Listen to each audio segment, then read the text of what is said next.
तो स्वागत है आपका उपागम एकेडमी पे। चलिए दोस्तों, आज हम बात करेंगे भारतीय धर्म में जैन धर्म के बाद बौद्ध धर्म के बारे में, जहां हम बात करेंगे बौद्ध धर्म के उदय के बारे में, बौद्ध धर्म की स्थापना, बौद्ध धर्म का विकास, बौद्ध धर्म के अनुयायी, बौद्ध धर्म की संगीति और बौद्ध धर्म से मानव जीवन में प्रभाव।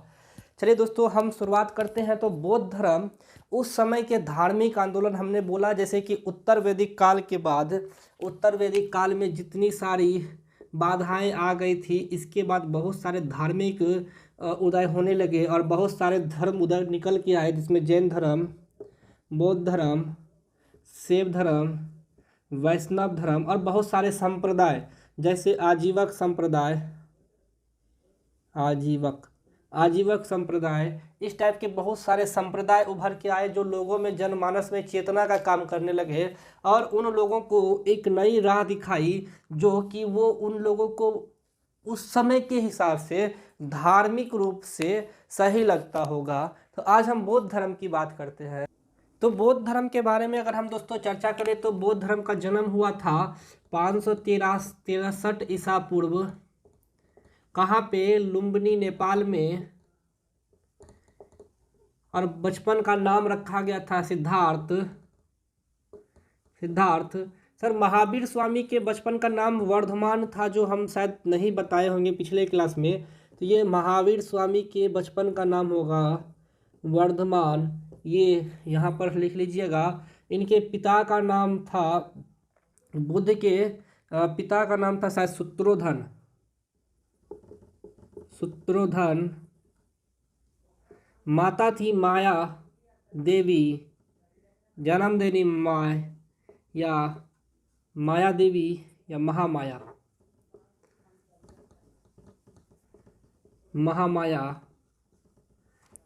पालन पोषण उनकी पत्नी महादेवी की जो बहन थी प्रजापति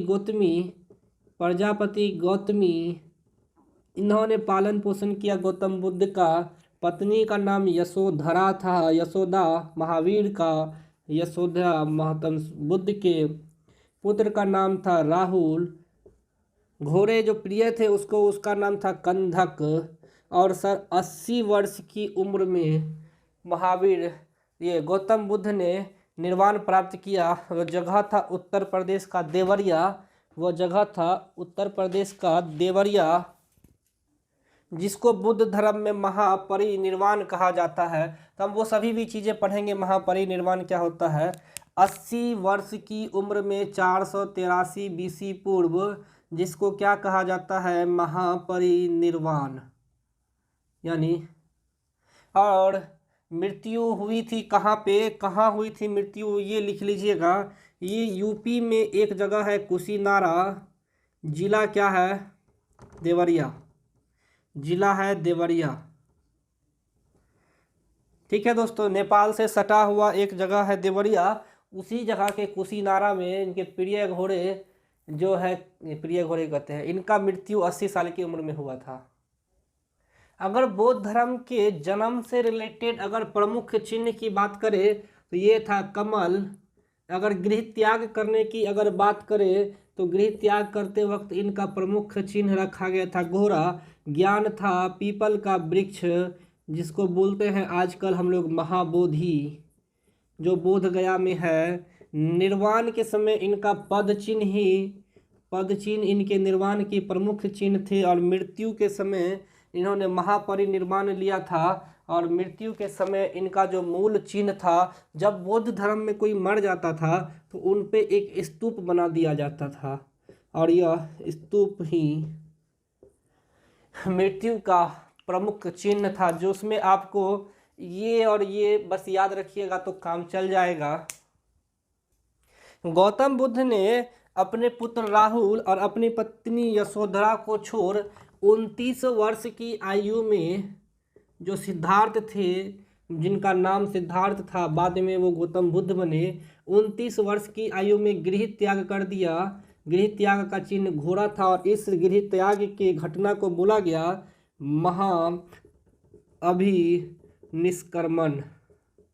महाअभिनिष्क्रमण। ये जरूर याद रखिएगा कि गृह त्याग को क्या कहा गया और मृत्यु को कहा जाता है महापरिनिर्वाण।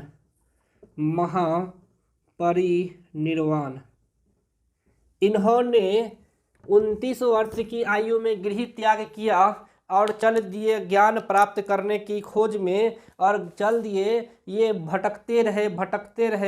35 वर्ष की आयु में इन्हें एक जगह वैशाख पूर्णिमा के दिन, कितने वर्ष की आयु में सर? 6 वर्ष बाद, 35 वर्ष की आयु में, और वह दिन था वैशाख पूर्णिमा, और सिद्धार्थ को परम ज्ञान की प्राप्ति हुई। सिद्धार्थ उस दिन से ज्ञानी मानव बन गए। सिद्धार्थ उस दिन से गौतम बुद्ध कहलाए, और वह जगह था सर बोध गया का बोधि वृक्ष के नीचे, निरंजना यानी कि पुनपुन नदी के तट पर। तो दोस्तों हुआ क्या था? निरंजना पुनपुन नदी के तट पर, कहाँ सर? बोध गया के बोधि वृक्ष के नीचे। बोधि वृक्ष, कोई अगर बोध गया तो हम गए हैं, 2-3 बार गए हैं, वहाँ जाइएगा परम शांति मिलेगा। बोधि वृक्ष जो अशोक का बनाया हुआ मंदिर है ना, वहाँ पे अशोक के द्वारा निर्मित बोध गया का जो टेम्पल है, अशोक सम्राट के द्वारा बनाया गया, अभी भी है। उसी के पीछे अभी भी बोधि वृक्ष है। हालांकि शशांक ने इसको कटवा दिया था, बाद में बताएंगे, लेकिन फिर इनका रोपण हुआ और वहाँ बोधि वृक्ष अभी भी फल फूल रहा है। तो अगर बुद्ध के बारे में पूछा जाए तो गृह त्याग किया, महाअभिनिष्क्रमण कहलाया। 6 वर्ष बाद, कितने वर्ष बाद ज्ञान मिला? तो 6 वर्ष बाद। उम्र क्या थी? 35। दिन क्या था? वैशाख पूर्णिमा। नदी क्या थी? निरंजना। जगह क्या था? बोध गया। और कहाँ पे? तो बोध गया में बोधि वृक्ष के नीचे बुद्ध को ज्ञान प्राप्त हुआ। और इस घटना के बाद सिद्धार्थ बन गए गौतम बुद्ध, और वो गौतम बुद्ध कहलाने लगे। सिद्धार्थ से वह गौतम बुद्ध कहलाने लगे। बुद्ध मतलब शांति, बुद्ध मतलब ज्ञानी, बुद्ध मतलब कर्मवाद से ऊपर, बुद्ध मतलब न्यायवाद, बुद्ध मतलब लोगों की चेतना, बुद्ध मतलब लोगों का अंतर्ज्ञान, बुद्ध मतलब आत्मा से मुक्ति का मार्ग, बुद्ध मतलब मोक्ष की प्राप्ति, बुद्ध मतलब संपूर्ण ज्ञान। ये गौतम बुद्ध थे जिन्होंने कठिन तपस्या की, और पीपल का वृक्ष था जो आज बोधि वृक्ष कहलाता है, और वह स्थान बोध गया कहलाता है गौतम बुद्ध के नाम से। बुद्ध बनने के बाद जब उन्होंने अपना पहला उपदेश दिया था सारनाथ में जाकर, तो सारनाथ में उनके 5 शिष्य थे जिनको उन्होंने अपना उपदेश दिया। हम तो इस जगह पे भी जा चुके हैं। सारनाथ वाराणसी के पास है और वाराणसी जिला में आता है। सारनाथ पे भी आप जाओगे तो यहीं पे आपको अशोक के द्वारा जो अशोक स्तंभ है सिंह वाला, वह मूल रूप में है और बहुत ही पॉलिश किए हुए पत्थरों से एकदम संरक्षित है। वो आपको बहुत ही ज़्यादा अचंभित करेगा कि इतने वर्षों तक ये पत्थर की जो आकृति है वो टिकी हुई कैसे है। और यही सारनाथ में 5 शिष्यों को गौतम बुद्ध ने ज्ञान दिया था। और ये हाँ, मतलब ज्ञान का प्रचार प्रसार किया था। और यह काम क्या कहलाया? धर्म चक्र प्रवर्तन। ठीक है। तो धर्म चक्र प्रवर्तन जब बुद्ध ने सारनाथ में पहली बार उपदेश दिया था तो उस उपदेश को बोला गया धर्म चक्र प्रवर्तन। तो अब एक सवाल मेरे दिमाग में घूम रहा है, आप लोगों को भी घूमना चाहिए था कि आखिर सिद्धार्थ जो राजमहल में रहता था, जो कि कपिलवस्तु, जिनके पिता कपिलवस्तु कुल के सम्राट थे, माने वहाँ के प्रधान थे, वो राजमहलों में रहने वाला सिद्धार्थ आखिर ऐसा क्या हुआ कि 29 वर्ष की उम्र में वो भटकने लगा जंगलों में ज्ञान प्राप्ति के लिए? ऐसा कौन सा ज्ञान उसे चाहिए था जो उस समय नहीं प्राप्त था? तो सिद्धार्थ के लिए ऐसा बोला गया था कि वो जन्म से ही उनके लिए ऐसी भविष्यवाणी की गई थी कि वह ऋषि बनेगा, वह ज्ञानी बनेगा, वह बुद्ध बनेगा। तो जब इन्होंने 29 वर्ष से कुछ पहले जब एक बार नगर भ्रमण पे निकले, यानी घूमने के लिए, सैर सपाटे के लिए, तो इन्होंने क्या देखा? एक बूढ़ा व्यक्ति, एक बीमार व्यक्ति,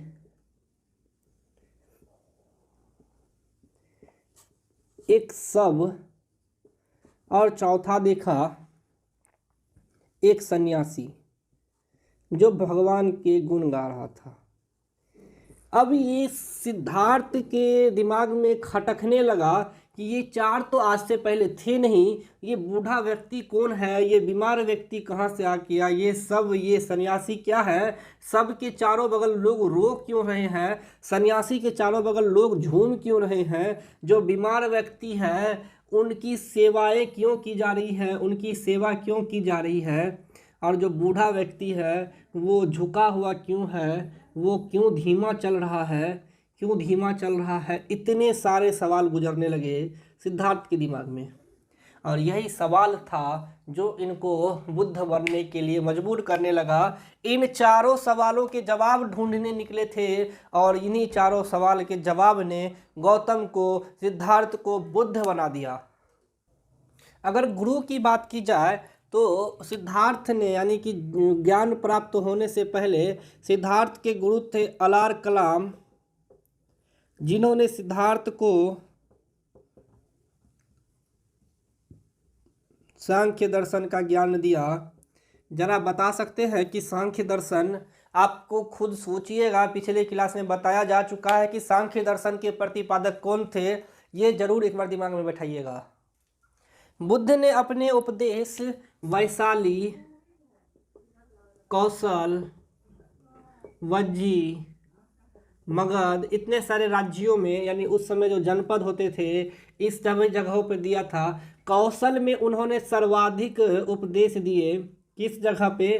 कौशल जगह है, एक नाम है जिसकी राजधानी थी श्रावस्ती, यूपी में पड़ता है श्रावस्ती। और अगर बचपन में किसी ने उंगलीमाल डाकू के बारे में पढ़ा होगा, उंगलीमाल डाकू के बारे में, तो ज्ञान देने के बाद 35 साल में ज्ञान प्राप्त हुआ, और सारनाथ में ज्ञान देने के 20 सालों के बाद वो एक डाकू से मिले थे, उसका नाम था उंगलीमाल, और इन्होंने इसको भी अपना अनुयायी बनाया।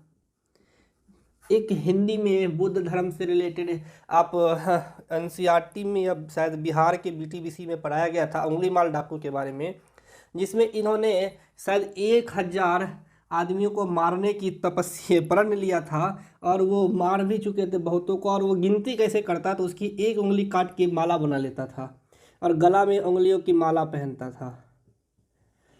तो इसके पास जब गए गौतम बुद्ध, तो उन्होंने उसे अपना ज्ञान दिया और उसे अपना अनुयायी बनाया।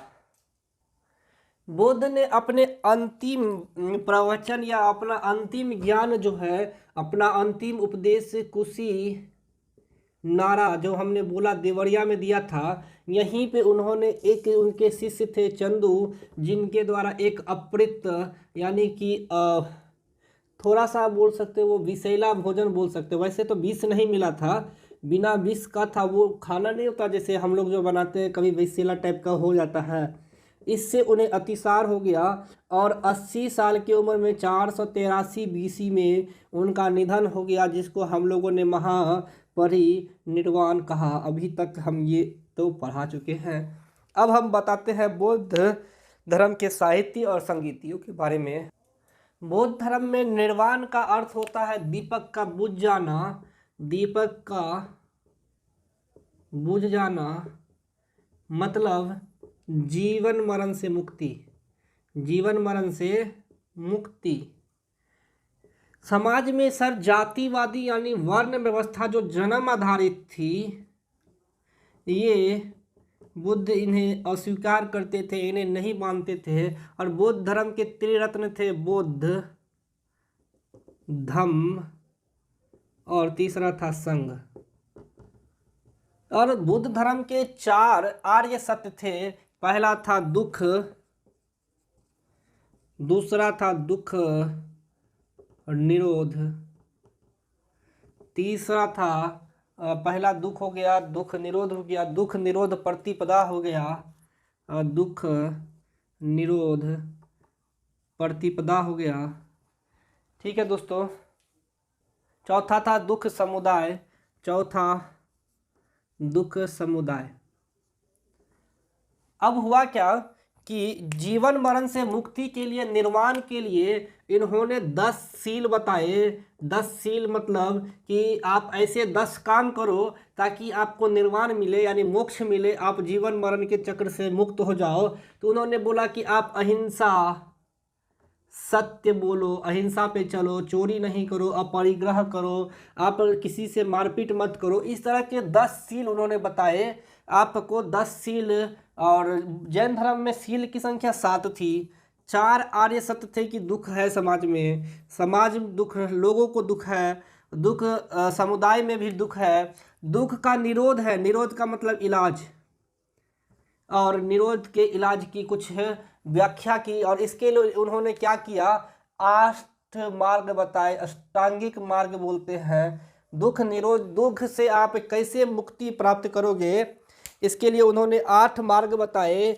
8 मार्ग के लिए जैसे कि उन्होंने इस 8 मार्ग में बोला कि सम्यक दृष्टि, सम्यक संकल्प, सम्यक वाणी, मतलब सम्यक का मतलब क्या बोलते हैं उसको, सुवचन बोलते हैं, अच्छे से। तो आप मतलब सम्यक वाणी बोले, आप सम्यक दृष्टि रखिए, मतलब आप सभी से मीठा बोले, मीठा काम करें, आपके कर्म में कभी कोई ऐसा अनुचित कार्य नहीं करे जिससे दूसरे के लोगों को दुख हो, दूसरे को दिक्कत हो। और अंतिम उन्होंने इसी 8 में बताया सम्यक समाधि, मतलब आप अंतिम जब पड़ाव पे पहुंच जाएं तो आप अपने आप को ईश्वर को सौंप दे और ईश्वर में लीन हो जाए, सम्यक समाधि बताया। तो आपको बस ये अष्टांगिक मार्ग में 8 मार्ग होते हैं दुख निरोध के लिए, निर्वाण में 10 सील होते हैं, त्रिरत्न में बौद्ध धर्म संघ होते हैं, इतने बस याद रखना है। चलिए दोस्तों, अब हम बात करते हैं प्रमुख बौद्ध संगीतियों के बारे में। तो टोटल 4 बौद्ध संगीतियों का जिक्र हमें इतिहास में मिलता है, जिन चारों का वर्णन है। स्थान था पहला का राजगृह, वर्ष था 483 ईसा पूर्व। उस समय शासन था अजातशत्रु का, और इस संगीति की अध्यक्षता की थी महाकश्यप ने। और बौद्ध धर्म के 2 प्रमुख क्या कहते हैं आपको ग्रंथ, बौद्ध साहित्य के, सूत पिटक और विनय पिटक, ये बौद्ध साहित्य के प्रमुख ग्रंथ हैं। 3 पिटक हैं, अभिधम्म पिटक, सूत पिटक और विनय पिटक। अभिधम्म पिटक तीसरे बौद्ध संगीति में अशोक के समय लिखा गया, जबकि अजातशत्रु के समय सूत पिटक और विनय पिटक का संकलन किया गया। सूत पिटक के बारे में कहा जाता है कि इसमें 5 निकाय हैं अलग अलग, जिनमें बुद्ध के अलग अलग दर्शनों, अलग अलग बातों को, अलग अलग ज्ञान को लिखा गया है। इसमें एक निकाय है सर अंगुत्तर निकाय। जब हम पढ़ेंगे महाजनपद तो ये अंगुत्तर निकाय पढ़ेंगे। 16 महाजनपदों का वर्णन इसी सूत पिटक के एक निकाय अंगुत्तर निकाय में किया गया है। इसके बाद आता है दूसरा, वैशाली में हुआ था 383 ईसा पूर्व। कितना सर, 383 ईसा पूर्व। अशोक से पहले आपको बिंबिसार, अजातशत्रुद्दीन, उसके बाद कालाशोक। तो ये मगध साम्राज्य के हर्यक वंश के राजा थे कालाशोक, और उस समय अध्यक्षता की थी सभा कमीर ने। और उस समय भिक्षुओं में मतभेद था कि वो लोग कहते थे कि नहीं, हम बुद्ध के ज्ञान को मानेंगे, तुम आदर्श को मानेंगे। कोई लोग बुद्ध को पूजा करने लगे, कोई बोलते थे नहीं, उसके आदर्शों को पूजा करो। तीसरी बौद्ध संगति पाटलिपुत्रा में हुई थी, अध्यक्ष की थी मुकलिपुत्र तीसरे, और शासन था अशोक का। ईसा पूर्व थी 250। और यहाँ पे त्रिपिटक का तीसरा भाग